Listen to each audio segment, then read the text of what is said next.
Hello, everybody, and welcome. We are here with a great panel of guests here on WASD 20. My name is Nate, and before I let the guests introduce themselves and we begin our discussion on playing tabletop RPGs with young kids, I do want to just remind everyone that this is a part of BrigadeCon 2015, and all proceeds from BrigadeCon, I guess. Oh, I'm hearing myself now. Hold on. Got to shut that down. I've been there. Almost every time. My live game about a couple hours ago, I didn't do it for once. But anyway. All right. So, yeah, I just want to remind everybody that we are raising money for Child's Play. And we encourage you to go donate at brigadecon.org. There's a little donate link there. Last year we raised about $1,200 total, I think. And it would be awesome if we could shatter that. We're not all that close yet, so I'm hoping a lot of people can get out there. Even if you can only give $5, $10, whatever you can afford to give, go do it. The organization Child's Play, in case you don't know, is an organization that takes donations and raises money to purchase games for kids who are in hospitals for extended stays, or who are in shelters for various reasons, family problems and hard times. There are kids who, need this little morale boost, and some video games, some board games really helps them out. And so, yeah, Child's Play has been around for quite a few years, and lots of money raised and lots of good done for young kids. So, go check it out, brigadecon.org. You can also buy T-shirts at brigadecon.org, and the proceeds from those T-shirts, sweet BrigadeCon T-shirts, will go to Child's Play as well. Yeah, I think that's it for that. I'm going to let these guys introduce themselves, and we're going to start with you, Ian. Hi guys, I'm Ian from the YouTube channel Fantastic Dimensions. I've been playing role-playing games for 34 years. I've been game mastering for 30 years. I started as a young child myself, so and I just recently got my daughter started role-playing as well. Actually, at her request, not my own. But so yeah, I think this is a topic very close to my own heart. And just regarding the BrigadeCon donations, when it comes to buying your T-shirts and your sweatshirts, if you have any trouble finding them on the website like I did, just go to Teespring and search for BrigadeCon. You'll find them, no problem. Good idea. All right, let's go to James next. Oh, cool. Okay, so my name is James Walls. You can find my blog at livingforcrits.com, which is usually where I'm at, but I occasionally do show up on YouTube under Living for Crits. I'm out here in Pittsburgh. I'm raising 3 gamers. There are 11, 9, and 5 who are all involved in role-playing games, and I run a local gaming club called the Norwin Game Nights out here in Pittsburgh. So I've been gaming for forever. Good, yeah, you've got a wealth of experience, man. That's great. All right, let's go for Keith. All right, guys. My name's Keith Hershey Jr. I've been playing games since my father taught me back in, I think it was 82, when I first taught me how to play D&D. I was in 3rd grade. Been playing off and on throughout the years. Currently, I just started up a program in my local community center called Games for Castilla County. We've been running for about 2 months now. We get an average of about 20 to 30 kids. Most of them have never played games like D&D or Star Wars or any of those before. And as a matter of fact, I have 6 kids that have already stepped up to be games masters. So, yeah. Yeah, that's great. And yeah, in terms of my background with running games for kids, I have a 6-year-old, a 3-year-old, almost 4 now, and a 1-year-old. And my 6-year-old, I have tried the 2 oldest, but the 6-year-old is the one who I've gamed with most, and a couple of his friends as well. So I don't have as much experience, I don't think, as these guys, but I wanted to host this channel mainly, or host this panel rather, mainly so that I could benefit from the wealth of wisdom other people have too. I wanted to make sure this happened because I think it is an important topic. Even if you don't have kids yet. Some of you younger gamers out there you might eventually, and I think this is a great topic for a number of reasons, which we'll talk about, I'm sure. So, thank you guys for those great introductions, and I want to start off with the question: why game with kids? Why do we do this, and what are some of the benefits? So yeah, I'll just open that up. Go for it, anyone. Well, I guess I'll start if mine's. And I guess my answer, I don't know if it's what you'd be thinking or is as like everyone else here, but I guess why not game with kids? Why game with anyone? I guess when I started, it's sort of become my shtick in a way that I do a lot of it, but I didn't start doing it because I wanted to game with kids. I just wanted to game, and I tend to game with whoever's at the table at the time. So for me, for starting it, I wasn't thinking about the benefits or this is going to make my children grow as humans. It wasn't anything about that. It was like, I want to play D&D, and it's really hard getting 30-somethings to my house right now because they all have kids too, and I might as well have my kids just play with me. And that's how it started with the old red box D&D stuff I had lying around and old rule encyclopedia and getting my, at the time, 5-year-old to the table who's now 11. And so that's, I guess from my perspective, I started it through no noble means or reason. It just happened to be I wanted to play more. And if you're a grown-up, if you're an adult and you have kids and you want to play a lot more than you're playing now, enlisting your children guarantees you table time. So maybe my reason began very selfishly. I think I have more uplifting feelings about it now, like, oh, it's a good cause because it teaches them all these things, but the way it started was just simply I wanted to roll dice. Yeah, my experience is pretty similar to that. Got to get your gaming where you can, right? And exactly. Yep, and if kids are willing, go for it. Yeah, what about you other guys? Yeah, go ahead, Ian. Yeah, as I say, for me, I started as a young kid, as early as I could remember. My parents were having their friends over, and they were having their game nights. And as a very young child, we're talking like maybe 3-4 years old, I would actually stay up when I was supposed to be asleep, and I'd sneak over to the stairs and listen to their game sessions and listen to them having, all the crack, just having a great time, laughing, having a good time, killing monsters, telling stories. And I always had a very visual imagination. I was one of those kids, you'd listen to your parents watching the movies you weren't allowed to watch, and you could visualize everything. It might not be at all like what was on the screen, but that's how I was with my parents' gaming sessions. So when I was 4 years old, I finally talked my father into running basically a one-shot for me. I don't think we used the term one-shot 34 years ago, but he ran a one-shot session. I remember he had all these little pewter minis, and he just told me to pick which one I wanted, and I picked one. It was Paladin. He told me. I didn't know what that meant, but it was just this guy in heavy armor with a big double-handed flail, and I also had this toy, like Chinese dragon, this really long orange and yellow rubber dragon toy. And so he used that as a prop in the game, and so I soloed a dragon, of course, because I was 4. I was going to win. But and then a few years later, I wanted to play with people more my age, I guess, because I'd been playing with my dad and my mom. They were both dungeon masters at the time. D&D was the game, first edition, and so my brother was about 4 years old then. So I thought, okay, well, it's time to get him started. So that's when I started dungeon mastering. I was 8 at the time, and we used to use, like, I don't know if you guys remember these, but there were these little toys that you could buy. You put quarters in these machines, and a little plastic ball pops out. You pop it open. There were these little rubber muscle men, they were called. They were like, oh yeah, they're the best. Yes. I love muscle men. And we had dozens of these things. So those were our miniatures, and so we had like our own. We took the D&D first edition rules, and we had the Muscle Man ring and the Muscle Man characters, and we would roll dice to determine the results. So.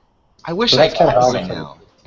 Yeah. Yeah, I found a couple at my parents' house this past summer, and they're still awesome.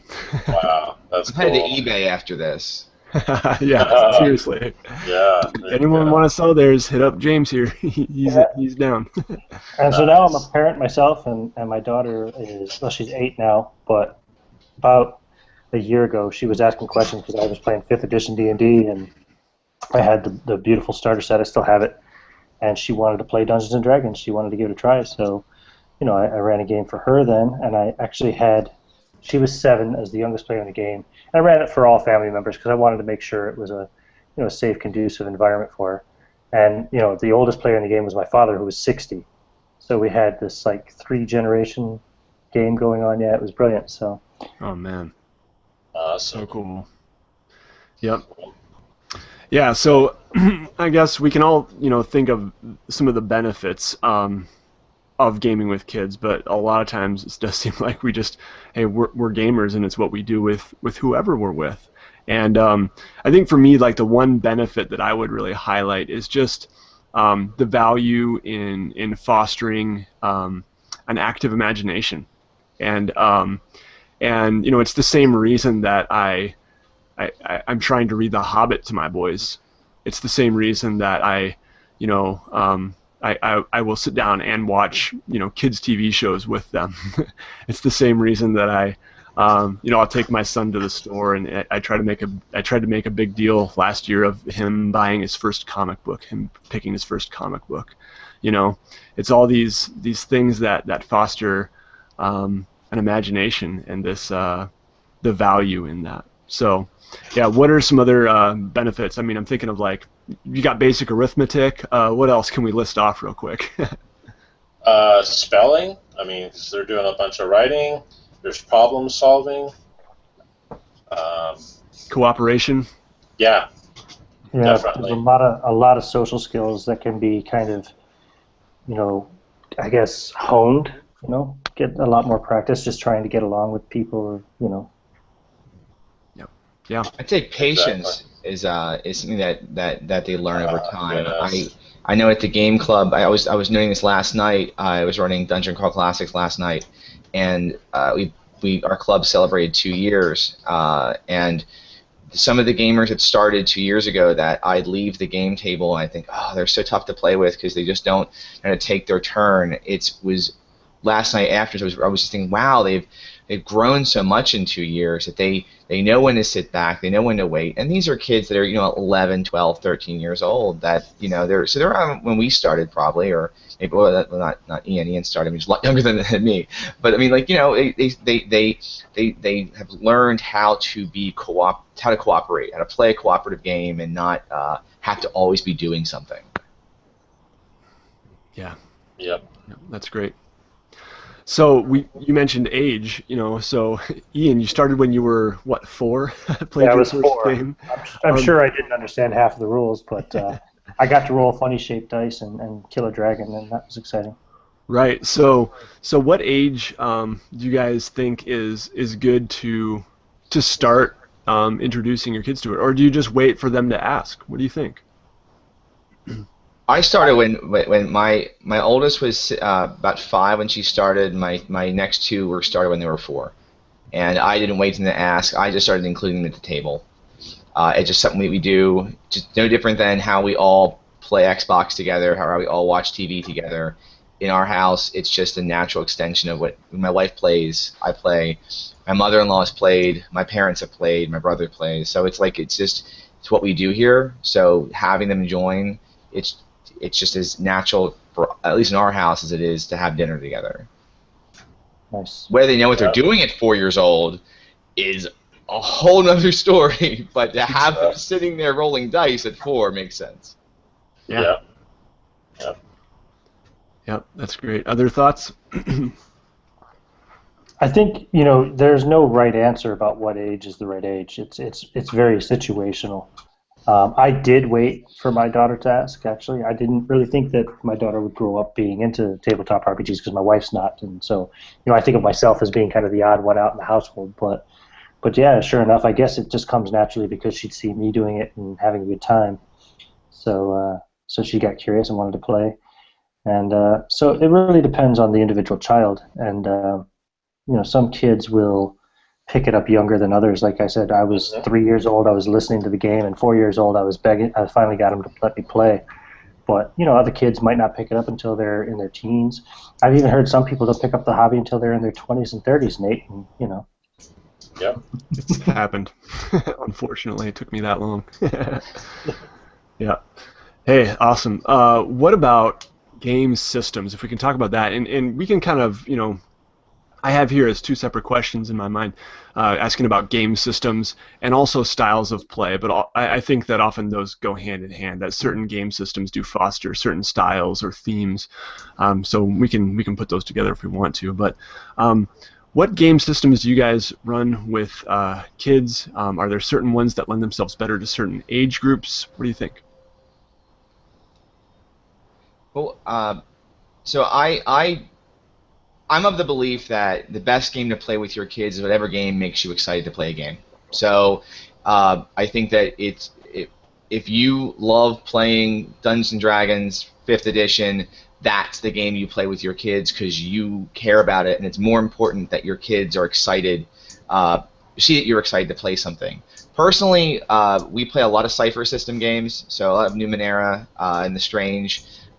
We play Savage Worlds when we want to be throwing tokens around and playing cards. And in the club, like I said, I play a lot of Dungeon Crawl Classics because the OSR games have been very popular in our club. I think it's just ease of access. The rules are easy to grab, so like basic fantasy RPG, it's free. Kids get their hands on the rules, and their parents don't want to buy it for them. But those just happen to be like DCC, Numenera, and Savage Worlds are my 3 favorite games, so that just happens to be what the players around me play because they see me playing it. So I think all those games lend themselves well to younger players, but I know that there's games out there targeted to young players. Like I know that just because I'm involved with Monty Cook Games, I know they have No Thank You Evil coming out this year. I did the play test for it. My daughter, who was 10 at the time, or 11 at the time, GM'd it. It was very easy for her to GM, but so if the adults are GMing the games, really, I think anything you want. I might have some question to something like Lamentations of the Flame Princess or some White Wolf games might not be appropriate. Yeah. But you know. I would also say that some systems probably wouldn't lend themselves to young players as well because of their complexity. Mm-hmm. Depending on how young the players are, again, like if you're dealing with teenagers, it might be a bit easier. But if you're dealing with 4 to 7 years old, you probably want to keep the mechanics as simple as you can. I wouldn't recommend going into Roll Master or anything of that sort anyway. True.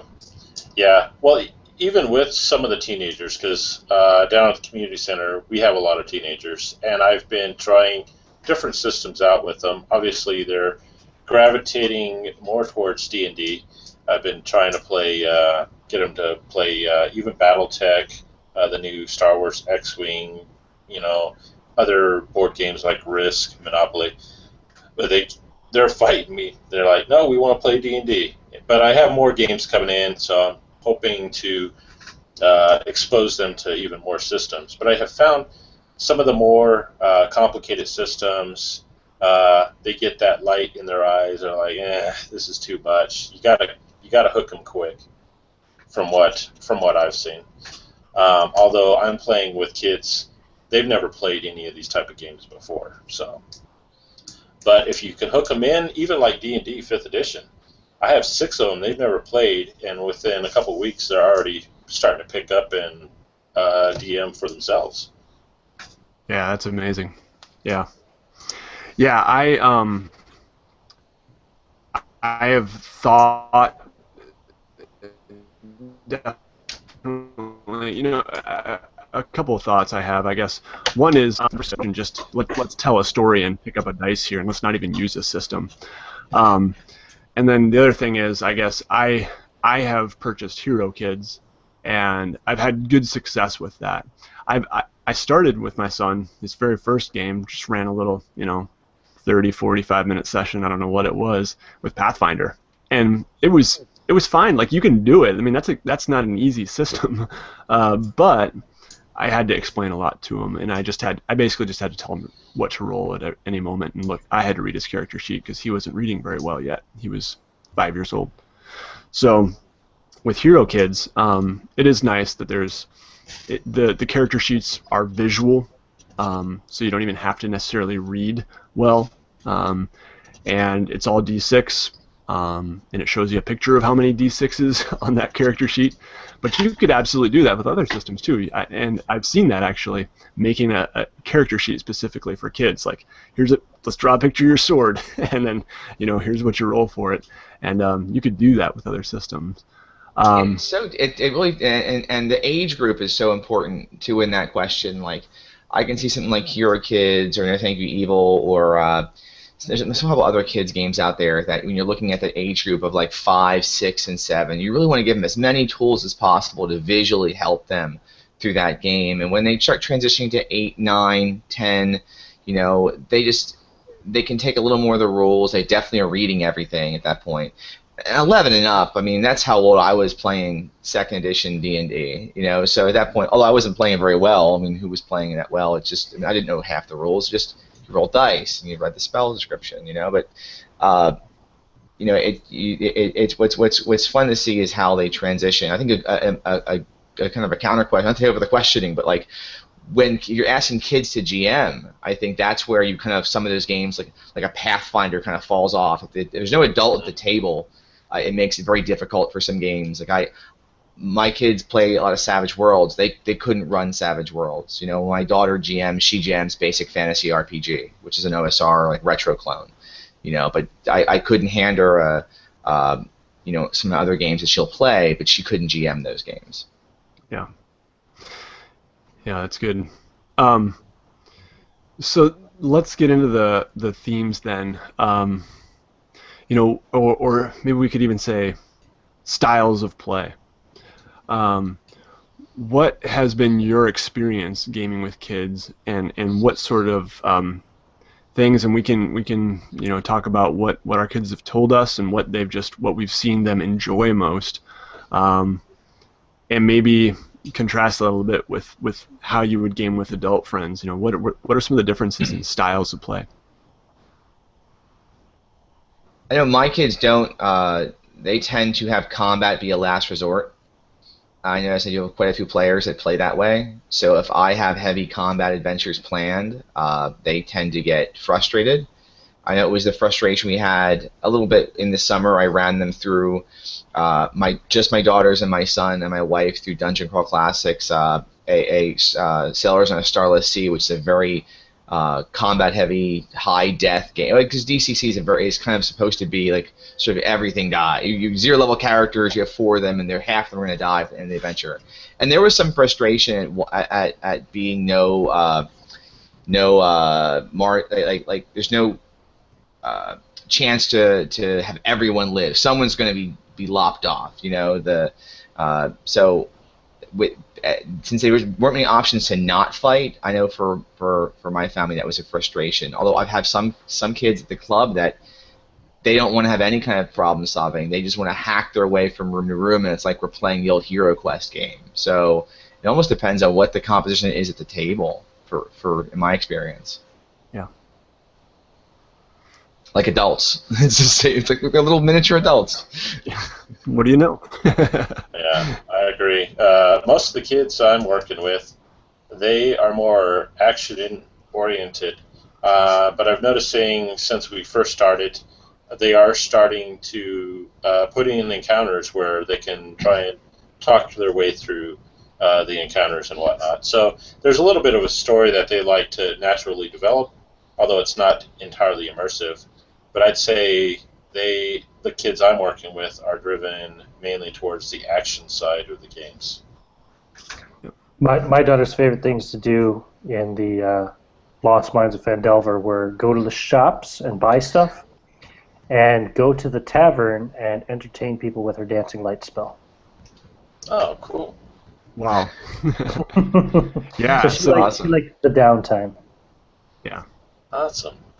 Yeah, and my son can't stand it. I mean, he's, Dad, when's the next fight gonna be? Sort of thing. And it's just, yeah, he'll lose interest very easily. I mean, he's 6, but he'll lose interest very easily if he's not face to face, toe to toe with a monster.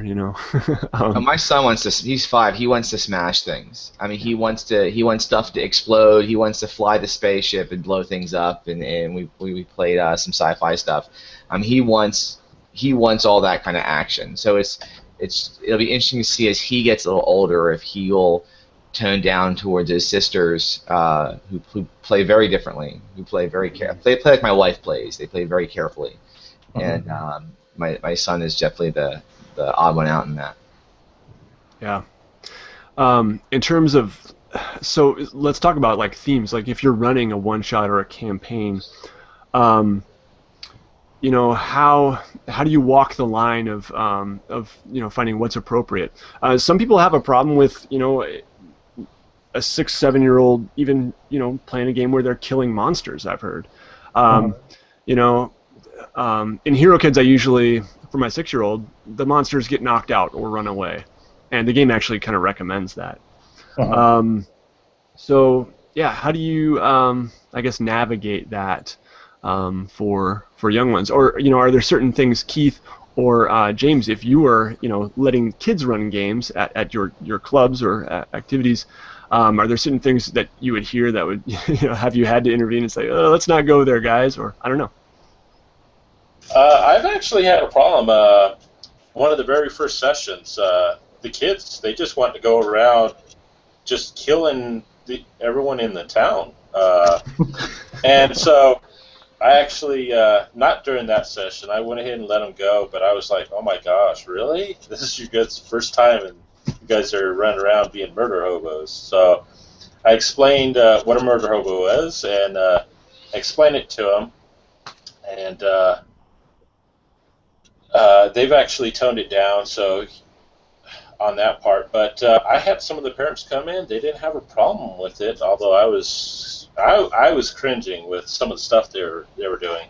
But after I talked to them, they've toned it down since then. But since then, I haven't really had a problem with it. So you know, if they're willing to do it, their parents are okay with it, go for it. But yeah.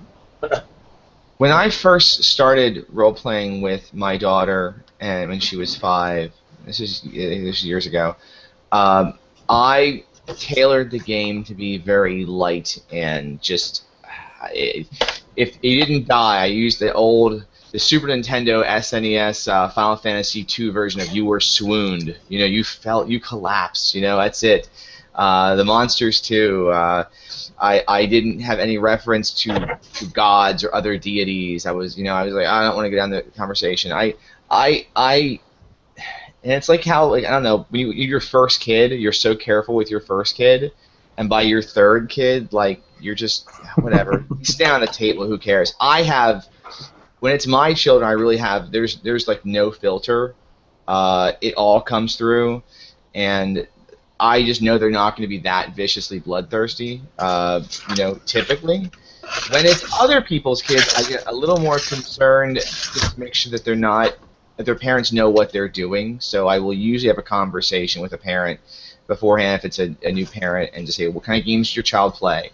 What's amazing is how many kids are like 9 and 10, like, well, he plays Skyrim, or he plays Fallout, or he plays Call of Duty. I'm like, okay, well, nothing I'm going to do is anywhere near as bad as that. So, not to say it's bad, but, you know, I mean, if you're playing games that are, you know, rated M, I guess I can't make it any worse than that for you. So, I've had a few parents that I was a little nervous when we first started our game club because we were having events in a church basement, and it wasn't our church.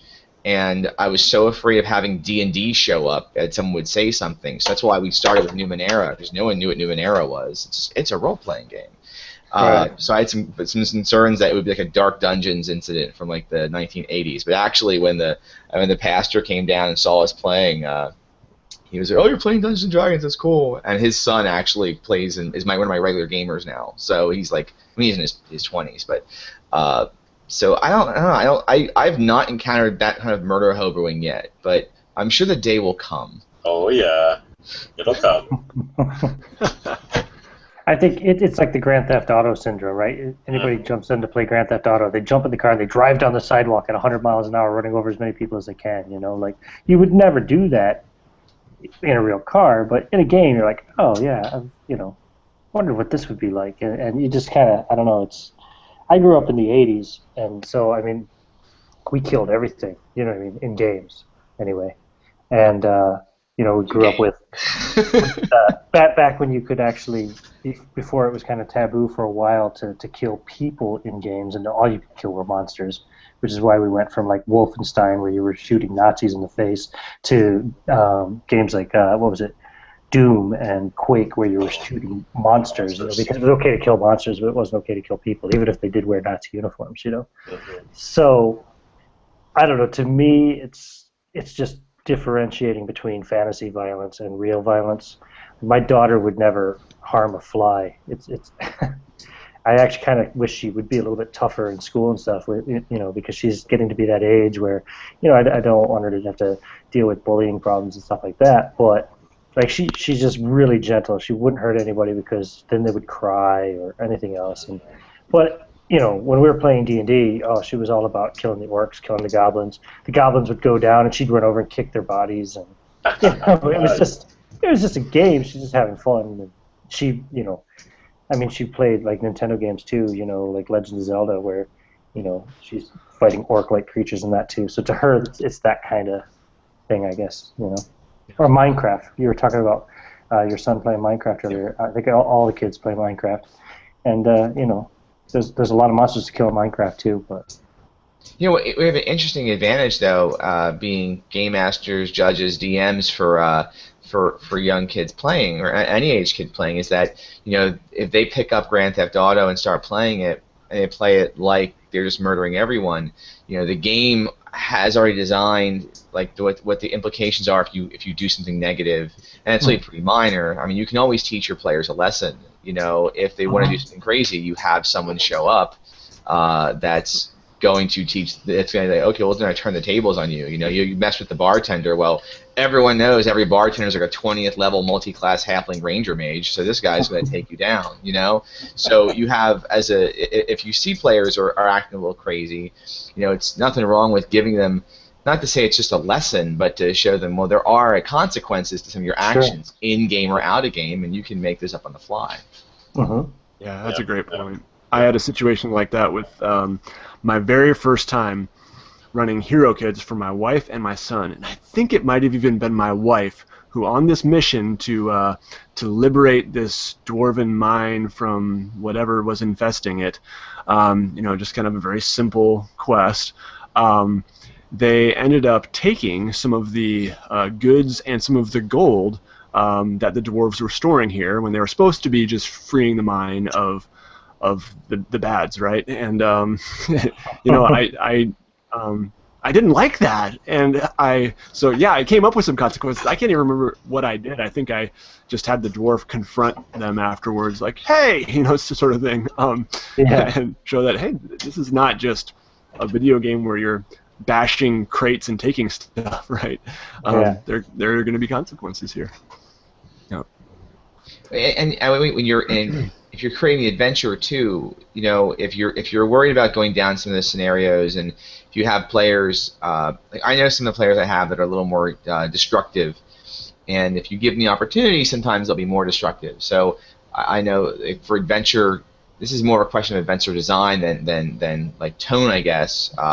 But like I think for some players when they're younger, sometimes the more linear adventures work well for them because you have it structured. You're not going to have them in a situation where they can get themselves too over their head, rather than giving them the sandbox experience that maybe you'll give a more veteran player, where they can pull off a GTA San Andreas moment.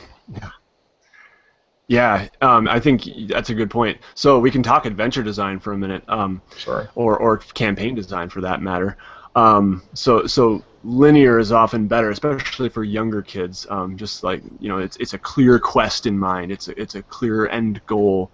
I think also maybe perhaps the morally ambiguous situations where there are gray areas and betrayal are things I try to avoid with my kid, where it's pretty clear who's the good guys and the bad guys, and maybe I play with that here and there just a little bit, but not a whole lot yet. What are some other considerations for adventure design or campaign design? I think content is crucial, like obviously depending on the age of the kids, but you want to avoid, especially if you're gaming with somebody else's kids and not just your own, you want to avoid certain topics for sure. You know, you want to leave some of that adult content just out of the game. And probably, like, don't have the experience that Keith has gaming with teenagers, but I would imagine there'd be times when you just need to kind of nip something in the bud, say, no, we're not going there. We're not going to have that in the game. But yeah, so I'd say just be careful with the themes, you know, of what you're presenting. Yeah. Maybe avoid the moral ambiguity and stuff too, you know, to some extent. Yeah, definitely. And one thing that I've found that helps is right now, these kids that are wanting to DM, they're actually taking a turn each session. Each time we have a group, they're all taking turns. So I'm letting them come up with whatever adventure they want. You know, to come up with a story, and I tell them, okay, we only have 4 hours. So you got to, you know, come up with an adventure around 4 hours. You know, give them a few guidelines, but pretty much it's on their own. And I found a lot of problems they're actually taking care of on their own. Like in the first session that I ran for them, where they were going around just killing people in the town and whatnot, that's changed drastically. Today, one of the kids was DMing, and he actually had one of the people that were trying to, they actually stole some money from an old lady and actually had attacked her. Well, he had the guards actually come up, beat him up, arrest him, and actually was going to put him under the guillotine. So they had to talk their way out of that whole situation, and they did that on their own. So, I mean, they're pretty good at solving their own problems. So they're learning, and they're coming up with, you know, fixes in play. You know, they'll see something in someone else's game, they're like, oh no, and they see how that can really warp the game, and they're already starting to tailor their own adventures to get around that on their own without me having to really tell them this is what you need to do. So yeah, trusting the kids to some extent is definitely valuable. You know, to trust them to kind of make their own decisions and to do the right thing, I suppose, in the long run. You know, one thing I found it's worked great for I guess moving kids along in the first adventure, the first session, or even if it's a one shot. And if you ever read my blog or read my blog, you'll see a lot of adventures where you see like popular characters from stories as characters. You know, so everything started with my blog with running Numenera with Disney characters. That's how I kind of got started. And when I was at Gen Con, I ran 2 kid sessions of Savage Worlds: The Last Parsec, but it was with, you know, like Baymax and Hero from Big Hero 6 and Buzz Lightyear. And I do a lot of that because I think that if you're trying to guide a child's first role-playing experience, trying to get them along the line of the something in the adventure to a point where they understand what their character is doing, giving them a character they're familiar with often helps them take on that persona. That just saying, well, you're a fighter, you know, and you're like a warrior, and they have to kind of build a lot up, which is not a bad thing, but for the younger kids especially, by giving them a specific persona, that way we can get right into the story, and that when they come to a scene, they can think, well, what would I do? But I've heard kids as young as 6 say, well, I wonder what Baymax would do with this. That's a great way to handle the question, because they know what Baymax would do, and they will kind of take on that role, you know, and that's been very helpful with a lot of the younger, the pre-9, under 9 and under. It's been very useful in getting them along the adventure. And then if you want to have it be more linear, be it more of a choose-your-own-adventure style story. You know, I know a lot of the games for like the real young kids have almost always been, you encounter this. Do you want to do, like for 5-year-olds, I'll often say, do you want to do this or this? I don't give them a choice of what do you want to do. I'll give them specific options at that age, because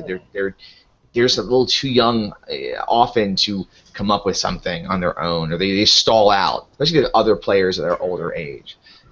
They'll frustrate the older players. That's how I mix the younger players in. I turn those adventures into more of a choose-your-own-adventure story. It doesn't turn into like more of the sandbox until they're well older than that. Awesome. Great tips, man. Yeah, I love the idea of going with characters they know. That's genius, because yeah, they can, I mean, think like, okay, yeah, what would Baymax do? That's awesome. I love it. I wrote that down, and I'm gonna try to remember that. Yeah, Ashlyn, my daughter, her first character, because I ran a one-shot for her before I did the Lost Mines of Phandelver, because I wanted to see if she actually liked the game before committing her to something like that. Her first character was an archer named Zelda, and she insisted that I play a sword fighter named Link.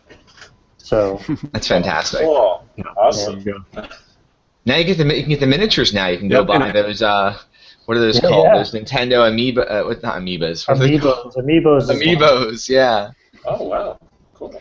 I love using And the Skylanders and the Infinity characters as miniatures. Yep. Yeah, Nice. we got a bunch of Skylanders, and I've definitely thought about that for sure. They're perfect. Man, Perfect size. good stuff. I thought we could take a break from the questions I have and maybe turn to some stuff in the chat here. Sure. Excellent. Let's see. Barker from Be a Better Game Master says, "Sweet, I don't have kids, but I want to start running games for my younger niece, 2nd grade. Can I get some tips on running games for kids that I don't know as much as their parents might?" And you guys have experience with that, especially Keith and James. So, like I said earlier, maybe it's important to talk to the parents first and get an idea of what they want to see and don't want to see in the game, and give them an idea of what they're going to be walking into. If a parent comes into my club and their child's never played a role-playing game before, I will often, I'll ask what they play. I'll also ask what kind of movies they watch, if they've ever seen something, like if they watch Harry Potter, if they watch Lord of the Rings. If they were to say, I don't let my children watch things like that, it's too much violence, I would maybe say maybe this isn't the game for them, or especially if I have a game already written. If I don't, I can come up with a role-playing game where you go to a mall and you shop. I could probably swing it on the fly, and might be interesting, I guess. Maybe. But that's really if it's your niece and you I guess you know the child at that point, that might not be much of an issue. Yeah, I agree. Definitely, you definitely want to communicate with the parents so they know what to expect. That way, they're not showing up and the kids are playing and they're killing some demons or whatnot, and they're like, "What is going on?" So, yeah, definitely the communication with the parents is key. One thing. I'm sorry. Go ahead, Ian. You go first. All right. So one other thing I was going to say is, if you know the parents ahead of time too, if you can communicate with them and see what they like ahead of time before you get there, that way you can actually tailor the adventure itself towards them. It's like one more step beyond that. So. 2 more points that I would add to the things that you guys have said are, number one, if you especially if you don't know the kid or the parents, talking to the parents can also give you some ideas as to exactly what they don't want, which might be more important than what they do want, like what's not acceptable to them. Exactly. But then the other thing I would say is talk to the kids and see what they're really into.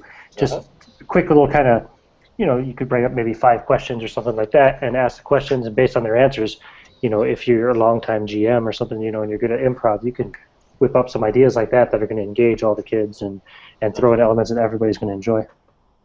Exactly. Yeah.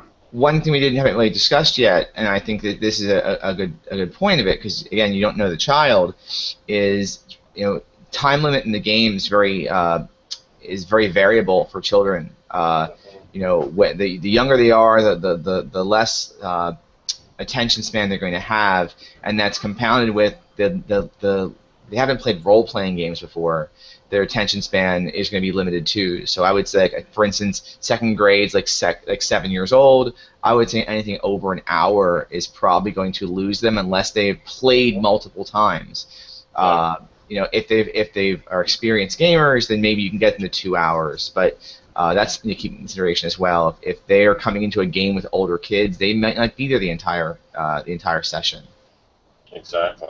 That's one issue I have with the community center, is I have kids coming and going throughout the entire session.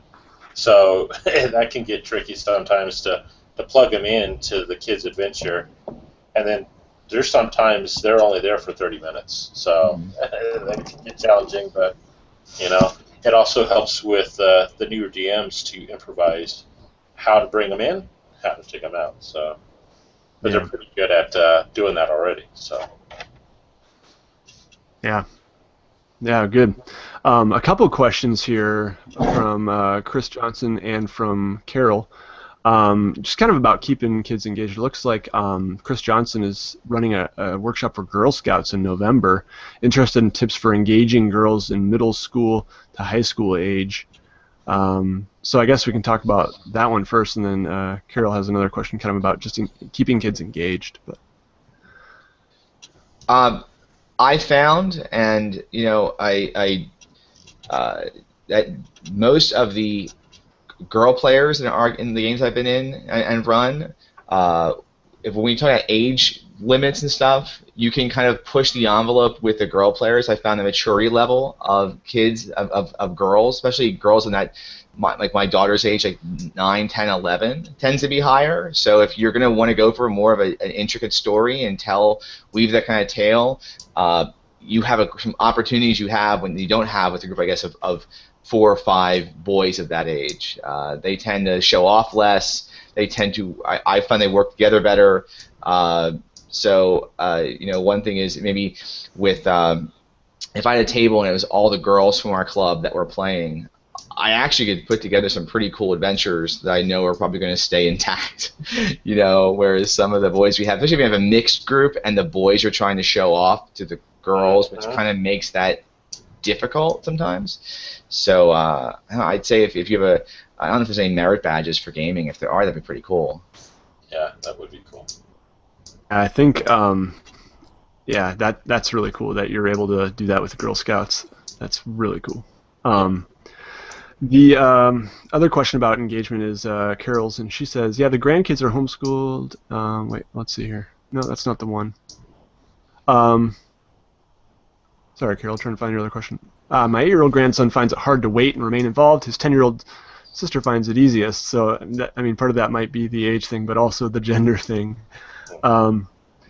But she had asked me, I think on my Facebook page earlier, just keeping kids engaged. There's easily distracted, and so what sorts of things can we do to keep them more engaged? Keep them active in the game. Ask them a lot of questions and let them direct some of it. Mm-hmm.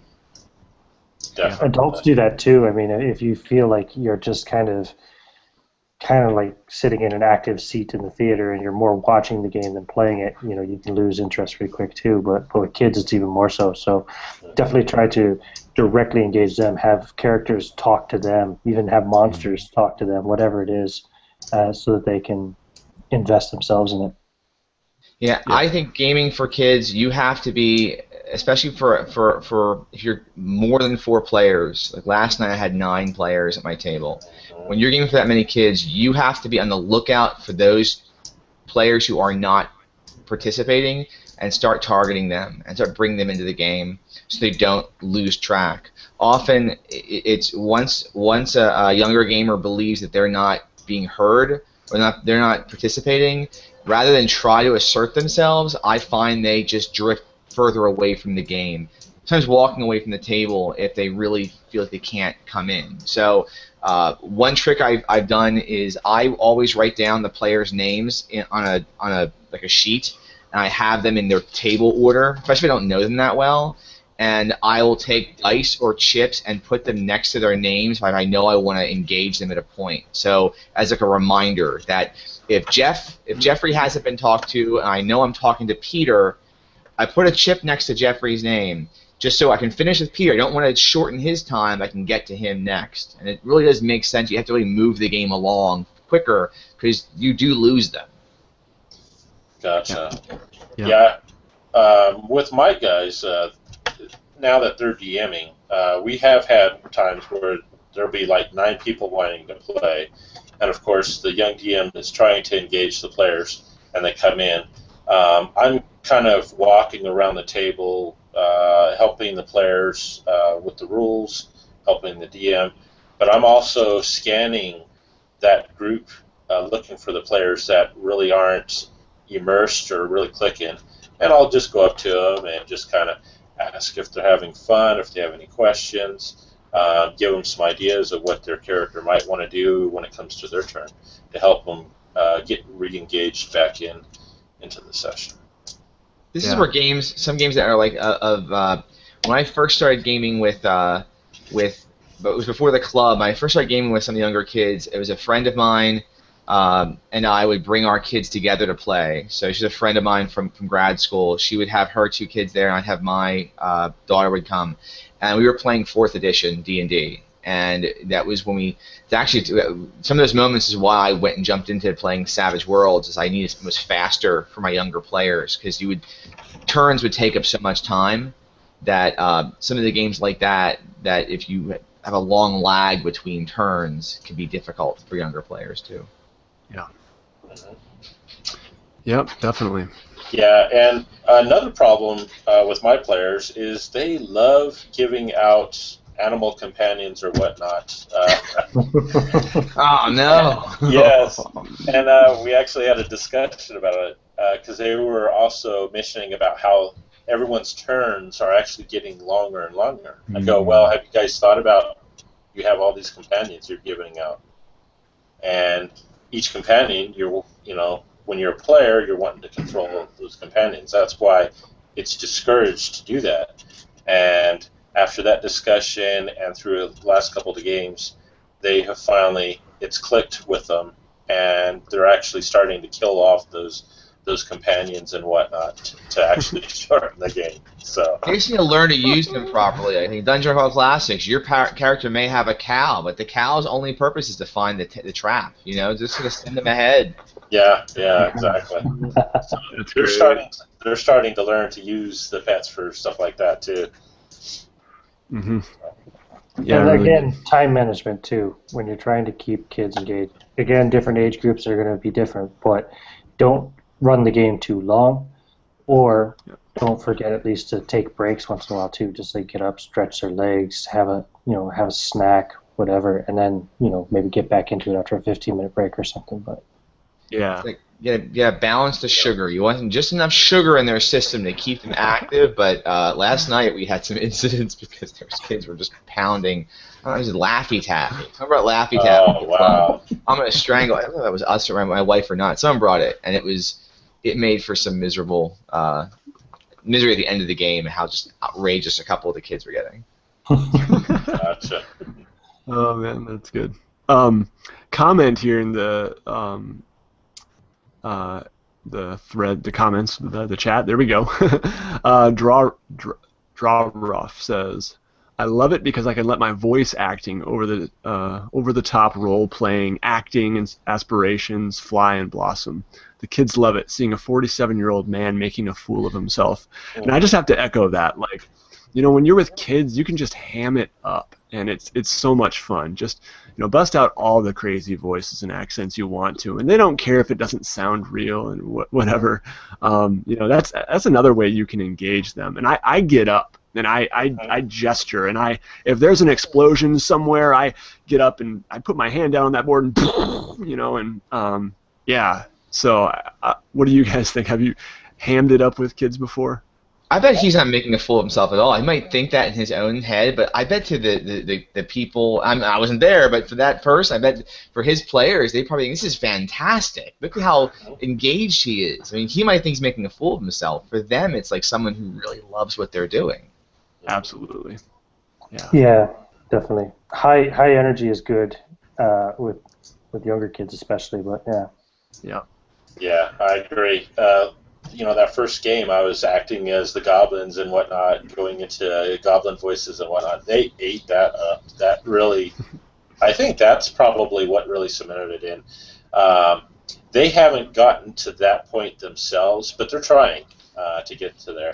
Yeah. But they really enjoyed it. They're like, oh, that's cool. Yeah, absolutely. And Carol, guys, does say, I'm sorry, Chris, getting my females with the letter C confused. Sorry, guys. She does say they're getting a merit badge. That's awesome. Definitely will earn a badge. Oh, That's cool. Fantastic. I hope it has a big D20 on it or something. Yeah. Awesome. That's so cool. I wonder if that's something. I mean, I don't. My 2 oldest are in Girl Scouts. I'll have to see if they have some if it's every scout or every troop or how that works. Yeah, reach out to It's Chris Johnson here. If you need her contact info, I think she's a friend on Facebook. So I can get you that, James. Yeah, send it over to me because I'd like to. I mean, if that's a possibility, I'd go out there and run some stuff for my kids' scout troops. Yeah, and I think Matt Click was helping her out with some of that stuff a little bit too, because she's in Western Washington where he lives. But yeah, very cool. I want to talk about young kids GMing and just what have your experiences been with that? How has that gone? Because I know that you've all experienced it now. Well, Carrie, my 11-year-old, has GM'd. Actually, if you go to my YouTube channel, she GM'd Basic Fantasy RPG on air, you know, so you can watch her GM. And she did a game with me and my other daughter Evie. So she GM'd a few times, Basic Fantasy RPG, and then she GM'd for No Thank You Evil. And I maybe it's the age, again, she's 10, 11 doing this, but I didn't see that many differences from her GMing from any other older grown-up GM for the first time. You know, it's a lot of the same growing pains and trying to learn how to do it, flipping through the rule book to figure out a rule, and just having to learn that sometimes it's best just to come up with a rule on the fly. That's the hardest thing to teach any GM, whether or not you're 11 or 21 or 51 the first time. So I don't know younger than that how it would work. That's my only experiences with Carrie doing it a couple times, and again, she was 11 when she did both of them. Yeah, that's awesome. I'll have to go check that out. That's cool. With my kids that I'm working with down at the community center, I find they're pretty good at picking up the rules as we go. Every once in a while they get hung up and they'll ask, "Can he do that?" Well, and I try and push that. Well, yes, but I'll throw out some consequences of what could happen, so they can kind of get an idea of what happens. But they're getting really good. Actually, I find these kids, and most of the kids I'm working with right now are like 12 to 15. They're actually picking up these rules, and they're more comfortable getting into that role of being a DM than a bunch of older, adults and whatnot. I've taught a lot of people how to DM over the years. Some of the older crowd, they want to know those rules inside and out. And these kids, they're willing to just jump right in there and learn as they go. And another thing I'm actually doing to help kind of reward, it's not a whole lot, but I found a program online where you can make your own type of certificates. And once these kids have DM'd like 3 games, I've actually printed up, you're now a certified dungeon master. And so far I've awarded one kid already one of those certificates, and he was so proud of that. That's cool. That's awesome. They're real good at picking it up and learning as they go. Like one thing we went over today is they're in a habit when they throw a monster at the party, they just throw the name of the monster out. And I'm like, okay, what I want you guys to start doing is I want you to describe without saying what the monster is. You know, start portraying it like that. And they're like, ooh, yeah, that's a good idea. And I gave some examples, and right away they picked up on it and they start doing it. And they're doing a good job with that. So. That's great. For me, and maybe this can lead us into our next, my next question for you guys, and that is kind of like, what moments has it clicked? Like, what are some of your greatest victories in gaming with kids? And for me, it was the moment when my son asked me, "Dad, can I draw the map this time?" And that's what he calls it. He calls it drawing the map. And I just have like a piece of like vinyl that I put over some gaming paper, and we just whiteboard all over it all the time. And the gaming paper is all gross and greasy, but whatever. And so he just ate that up, and that was like the second or third time we had ever played a role-playing game. He just asked, "Can I draw the map this time?" And I didn't get it at the time, but that meant run the adventure. And so he just kind of mimicked some of the same sorts of things that I had done. Some obstacles, a pit trap, some monsters that had taken hostages, and he made this all up, and a castle that looked all spooky, and he made this all up, and it was just like one of these. The whole time, I'm just like, really? Like, whoa, this is so cool. And he did not have. He was, I think he was 5 at the time, guys. He did not have the stats, and I didn't. You know, he was not. I just rolled everything basically, and I think I told him what to roll for some of them. But I just kind of wanted to step back and let his imagination go wild and not present him with any mechanics that would get in the way. So I just handled all the mechanics in that case. But it was still just awesome. So that's maybe a good segue from young kids GMing to, and if you have any other thoughts on that, that's great. But into what are some of those moments, those aha moments where you've said like, this is great. So I mean, this is really recent. 'Cause this is yesterday. So, but I'm gonna mention this one here, and I blogged about it today because I was just kind of really excited about it. So I had kind of a crappy week at work this week, just really busy, and I just didn't feel like running a game last night. You know, I was like, you know, it's the monthly club event. I've run games every month the last 3 months. I might just show up, bring Last Night on Earth, and just play a board game with my wife and some other gamers. Let the kids pick up, you know, Suro and other board games and just hang out. And I get home last night, and I pull up to the driveway, and my wife comes out of the house, and she's like, you know, there's a lot of chatter on Skype right now that Mr. Walls isn't running a game tonight. I'm like, what? You know, and she's like, yeah, Carrie went and told her friends on Skype that you're not running anything, and there's a lot of disappointment. So you need to figure out what you're running tonight because there's an expectation. And it got me excited because I'm like, wow, I mean, they looked forward to this. And there's kids coming. They had told their friends. We had more players last night. They had told their friends that what they're doing. They called it that nerd game. So, or that geek game. I don't know which one they called it, but that's what it was being referred to as. I'm okay with it. I can live with that. But that was kind of neat, you know, that it's now beyond my family. Because I'm just used to playing in our house, and it's just, like I said, it's something we do. But to have other kids, friends of my daughters that are now interested in jumping in and look forward to it, and that was pretty neat. Yeah, that's awesome. For me, when we were going to do Lost Mine of Fandelver, and I set out the pre-gen characters, and I asked my daughter, just have a look. I think there's 2 different fighters. There's a melee and a range fighter, and there's a thief, a cleric, and a wizard. And, you know, I was thinking, I think I tried to imply to her that it'd be easier for her to play the fighter or maybe the rogue, you know, just because they didn't have spells and shouldn't learn all that stuff. She immediately said, no, Dad, I'm going to be the elf wizard.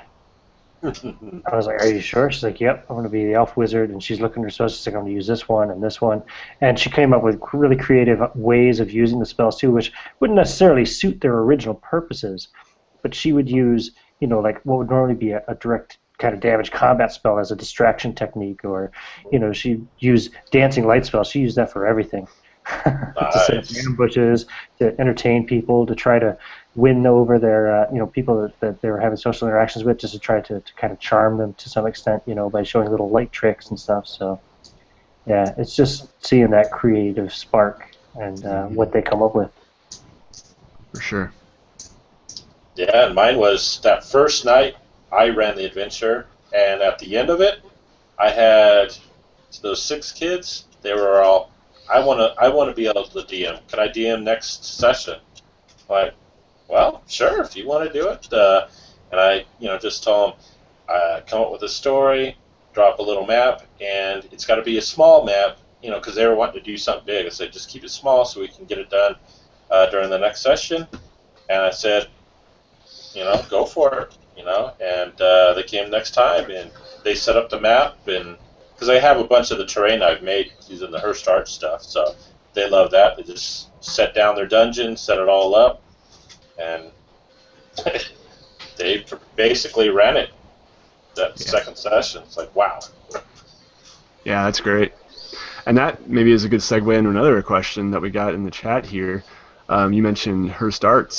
So this is from Craig Larson, do you find that having a battle map and minis and such better than Theater of the Mind for young players? I've run both ways. I have no preference. Sometimes I think that the map is very useful. Battle mat not necessary so much as having a map is necessary sometimes. Like just to have my where they are if you're doing some kind of dungeon crawl. Like last night they were in a mall, a post-apocalyptic mall. We were playing Crawling Under a Broken Moon, which is a zine for DCC, and the mall. And the mall is it's a big it's very large. It's a lot of rooms. We used the battle map just to draw out each room on there, so they knew where they had been and where they had explored. But when we came to battle, it was all theater of the mind. So, but that's my personal preference, and so I will train them in the way I prefer. Yeah. I've tried to just do theater of the mind just because the setup is a little work, and it's sometimes with my son it's pretty spontaneous when we game. It's just like, yeah, we got a little bit of time, like the baby's taking a nap, like let's do this now quick, and so it would be nice if I didn't have to get the map out and all the minis, but he always wants to. That's just his preference though. Yeah. And my players, they'll actually use a combination. When they actually go down into the dungeon, they start pulling out all the terrain I have and start building the dungeon. When they're out in the town, it's all theater of the mind. So they've got a good mixture. Now the terrain and the miniatures actually initially helped draw them into playing the game. They saw it like, oh, cool, what's this? And that's what drew them in initially. But with them, they're actually learning both techniques, both theater of the mind and using the terrain. So. Excellent. Yeah. Yeah, I can't say. I think that is. I mean, it's actually a really good point that Keith had there. Is that if you're playing in public, and that's another one of my weird things I like to do is I like to game in public places with my kids or with friends just to show off the hobby. This is less about gaming with kids, but with other people. Having miniatures, like using the Disney Infinity characters, for instance, it does draw bystanders, and it does draw people in to know what you're doing. So there is even if you don't have them as miniatures, just have them on the board, like when we use them for the Disney Infinity characters, just having them out to represent who you were. They may not put them on the board anywhere because they're kind of not to scale, they're big. But at least if someone said, what are they playing over there? Why those characters look cool? It's a game involving those. What is that? So if you're trying to recruit, using miniatures and a map might be a great way to bring people in. Yep. Yeah, when I just set up a little table, I'm doing a class for high schoolers. I don't know if you'd call them kids necessarily. They're kids. They're under 30. On tabletop role-playing games. It's going to be just a 2-week course for our winterm program, which is like a January term kind of. And I definitely made a point of trying to set up some minis and dice and just get these physical things out there because they are, oh, what's this? This is nice looking, Yeah. Let's see. There was this is a cool comment from Drawroff. For me, and I guess this is his aha moment or whatever. The look on two lads' mother's face. It was a shock and awe that her hyperactive boys, 12 and 10, were held spellbound by my DMing for nearly 6 hours. She asked if I charged for this service. Awesome. You should. Yeah. It can be exhausting when you have a very raucous group of kids, especially. I feel more tired sometimes when I leave, a table. I like to try to, whenever I do an adventure, I like to do I almost always do a post-game recap, and I'll put that in my blog. And with the grown-up games, often I will run the game, and then right afterwards start putting my notes down. With the kids' games, I might need a few hours or a day or two before I can get my notes together, my brain together to think about it, because it can be very it can be challenging, and it could be stressful, especially when you have 6 to 10 players that you're running for, and it's a scream fest. Yeah. You lose your voice. Gotcha. Let's see. Ian, do you use getting back to the maps and minis thing? I can't remember if we asked you already, but did you use a map when you were doing Mine of Fendelver? Yeah, I would use a lot of the maps, and for something like Fendelver, it's easy because they're already done. I don't have to draw them. It's pretty easy to find them with a quick Google search. And because I live in Ireland, but most of my family are still back in the United States, like my daughter and I would sit here at the table, and then we were playing with my father, my stepmother, and my sister, who were all back in Ohio. So we were playing over actually we used FaceTime more than Google Hangouts. But I could still jump on and screen share maps and things for them to see, or I could send them the links, etc. And that way, it is very useful just for showing like locations of things, and kind of helps to let them use their imagination to draw the room in their own mind. We didn't use any miniatures, we didn't use any map markers or virtual tabletops or anything of that sort. But I do find maps very useful in a dungeon scenario, or if you're in like a big, even like a castle or a big tavern or something, and you want them to see the different locations of things. Yeah. That's when I would use it. Yeah, cool. Do you guys have any? I'm gonna, I guess, for our last little part here, maybe we can just mention any other tips or considerations that haven't been mentioned yet. But also, do you guys have any other questions, I guess, to throw around to the group first? If you don't, that's fine. But okay. I don't. Yeah, that's fine. Then let's just any other tips or considerations, and I can start. I guess someone mentioned this before in terms of keeping kids engaged. One of us said, just getting them involved in them making decisions and all that is really important. And I would echo that. We had a comment from Barker up there, and I think Barker is someone who does this really well in his game. He in his games. He, if you don't know, he runs the Winds of Celine ongoing campaign. It's really, really fun to watch. Very great narrative style, and he often lets the players make important decisions, even about the world. You're coming into a town. I remember in one of the episodes, and he asked the players, "What does this town look like? What race?" I think is what he asked. Is this elven, dwarven? You tell me. There's a symbol on this door. What is it? And he just puts a lot of power into the hands of his players for describing things, and that's something that it doesn't come natural for me as a DM. I tend to kind of script things out a little more and have my world built and my adventure set, and I'm trying to get more flexible with it. But with my kid, he demands flexibility, and with the neighbor girl we gamed with too, they were walking all over each other trying to tell me what was going on here and what was what was where in the room. They wanted to draw on the map. That even though I was DMing, they still wanted to draw the map. So at points I just had to say, just to keep them engaged. Okay, there's a bunch of furniture. So yeah, but it's all smashed in here, and just draw some smashed furniture, and it's a big mess. So go ahead, and I just gave them a minute to here's some whiteboard markers, draw it out. They really wanted that control and that collaborative world building and collaborative storytelling. Something that's along those lines is, and this is, I try to GM this way, whether it's with kids or not, but with kids it's very important, is always be willing to say yes. Always be willing to agree to what they're saying, even if it's not where the story is. If they come up with a great idea. Last night, my eldest felt like the best thing she could do with her 2 mutant characters that she had 3 characters, was she wanted them all to merge into one super mutant for the last battle. And could we do that? And I'm like, let's make up some rolling. We're kind of playing crazy anyway. Why not? Let's figure that out, rather than say, no, you can't do that.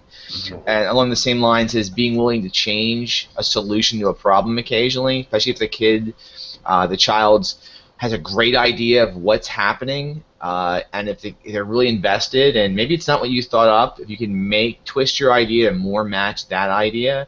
Because when I think especially with children who have been quiet for a game, if they can have that one moment in the game where they've done something amazing, that's going to bring them back to the table.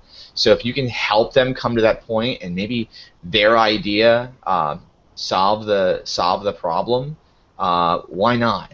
you know. And again, I'm bringing back the last night's game. Last night's game was it was a perfect game for this. There were 15 of these like Morlock type creatures that they were facing off at the party, and the one player came up with the craziest idea that they were in an abandoned shoe store, and he was going to make a peace shrine out of left-footed shoes for these Morlocks to make them not want to attack. And I was really going to have all 15 just devastate the party at that point. It seems so silly, but he managed to convince everyone else at the table that they should do the same thing. And every player, one by one, because they're an initiative order at the top, said, we're going to help build this peace shrine out of shoes and rubble. And by the time the monsters went, I'm like, I'm going to roll to see if the monsters were swayed. And most of them were. And I was like, I could have said, yeah, I'm still going to devastate you. That makes most sense. But they were so invested in the idea that it would have kind of ruined them to say no and to have it go right into combat. The child would have felt rejected. But it was just a unique idea to a problem. So. Yep. Yeah, that's great. Yeah, I have to agree with both of what you guys said. A lot of my players, they just come up with their own solution, and they want to rearrange the map. That first day, oh, now let's rearrange the map and whatnot. I also started getting them more involved by divvying out some of the DM responsibilities amongst the players too. Like I gave a whiteboard to one player and said, okay, you're going to be the initiative tracker. So you're going to keep track of the initiative for the DM. You're going to keep track of the monsters. And that also helped keep them engaged, too. Yeah, that's a great idea. Yep. And, I'd say make sure you're willing to be flexible yourself and to maybe kind of swallow your pride or step out of your own comfort zone to some extent, because it hasn't happened yet, but I know it's coming. My daughter has seen Pony Finder pictures. So she knows there are My Little Pony role-playing games, and it's only a matter of time before she asks me to run a My Little Pony game for her. So, like any good dad, I'm just going to bite the bullet and run the best damn My Little Pony RPG that ever happened. You do it, man. Do it big. Cool. That's awesome. Right on. I couldn't do it. I could potentially maybe make a recursion in the Strange for My Little Pony, but I could never guarantee a full pony campaign. I couldn't do that. Well, I figure I could probably get away with 3 to 5 sessions or something. That's 2 to 4 too many. Jane, friendship is magic. Yeah. Oh, I have a My Little Pony T-shirt they make me wear occasionally. So. Carol says, just let where is it? Oh, just let her run ponies for her friends. So that's perfect. Yeah. I guess they kind of already do that whenever they get together and play with their toys, right? I mean, in a lot of ways, they're role playing as well. There's no dice involved, but. I've gotten the dice involved. I've said, all right, guys, you're arguing too much about who hit who. Here you go. That's how we decide who's sitting in the car if they're fighting over who sits where. Is we have a big giant inflatable 20-sider, a crystal cast. I think we made it. We'll roll that when we have a roll off. Yeah, we use it for all kinds of things. The most common thing for us is bath time. Who has to have their hair washed first? We've done that. That's awesome. That's awesome. Who gets to get in the tub first? We'll roll off for good chance to get a shower first. Yeah. Everyone thinks the same. Yeah. Oh man. Well, guys, this has been really great. I don't have anything else. Do you guys? I think probably we should end it. We're about 20 minutes past the time I said. Not that it matters. We've had a great conversation, and yeah, I just want to thank you guys again. James, people can find you at Living4 Crits on YouTube, and you have a blog. If they just Google Living for Crits. Yeah, the blog is actually, I'm more of a blogger than a YouTuber. So livingforcrits.com takes you right to the blog, and I have a lot more on the blog site. I'm very, I'm not that. I have some YouTube stuff, but mostly I'm on the blog. Yeah, very cool. So go check him out. Ian Christensen, Fantastic Dimensions is the channel, right? Ian, anything else you want to plug? That's right. No, I mean, that's really where I do most of my stuff right now. I've got a little blog, but I don't do anything on there special at the moment. Not yet. I just use it as a dumping spot for my ideas. So. Very cool. And I would just say, check out the one-shot group, the Tabletop RPG one-shot group. It's a great place to find games. The RPG Brigade, which put together this great convention every year, and don't forget to go and donate to Child's Play. Yeah, very good. And Keith Hershey. Yeah. So I have a YouTube channel, Keith Hershey Jr. Just look me up. I have a bunch of videos there, some live plays. I do a lot with Fantasy Grounds. I haven't been as active on the channel since I've been trying to get this youth program up and running for the kids. You could look me up. I have a Facebook page that I made for the kids called Games for Castilla County. Feel free to stop by and like the page, and if you have any questions or you need some help or you have some tips, feel free to submit something there.